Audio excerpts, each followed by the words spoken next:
Ennesima goleada per le ragazze di Acqua Centropose Bardolino, che si impongono per 7-1 sul campo friulano del Chiasiellis e proseguono la cavalcata in vetta. Nonostante il terreno appesantito da una pioggia incessante, le gialloblu riescono a disegnare piacevoli trame di gioco e passano in vantaggio al 13°.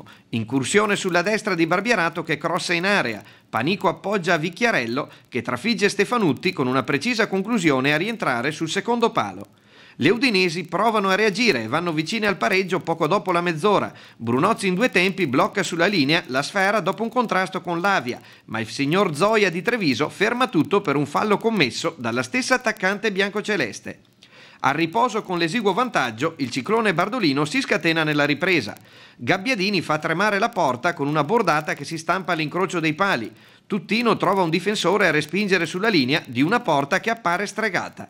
Patrizia Panico fallisce un paio di clamorose occasioni, ma non perdona al 13° quando raccoglie l'assist rasoterra di Vicchiarello e insacca la sfera del 2-0. Alla mezz'ora Evelyn Vicchiarello firma la doppietta personale mettendo al sicuro il risultato. Il Chiasiellis sbanda paurosamente e subisce altre 4 reti.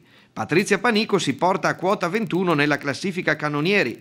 Gabbiadini innesta il turbo e firma la cinquina. Subito dopo Bomber Panico verticalizza mandando in gol la neoentrata Toselli, brava ad infilare la numero 1 friulana.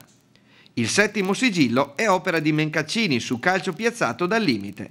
In pieno recupero Bortolus firma la rete della bandiera per il Chiasiellis, stoppando con un Eurogol l'imbattibilità di Brunozzi. Bardolino sempre solitario in vetta, ma a 3 lunghezze si mantiene in scia la Torres, vittoriosa di misura sul campo del Firenze, prossimo avversario delle gialloblu. Quale sarà il futuro di questo Bardolino alla luce di tutti gli impegni, perché sono tanti, Champions League, Coppa Italia, campionato?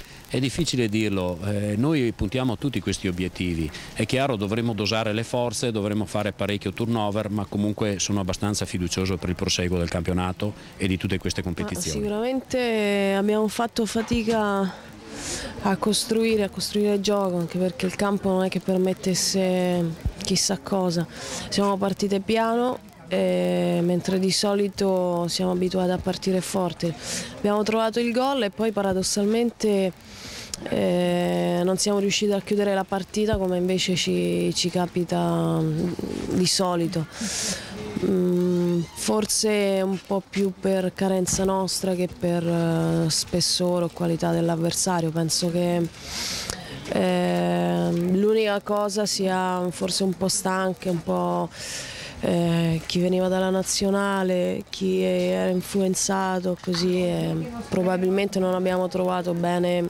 proprio i tempi, i ritmi. Ti abbiamo visto comunque concretizzare sia nel primo tempo, sei stata determinante anche nei suggerimenti e poi anche nella ripresa, una giornata assolutamente positiva insomma la tua. Beh, di questo sono felice, però soprattutto per la squadra, per la vittoria.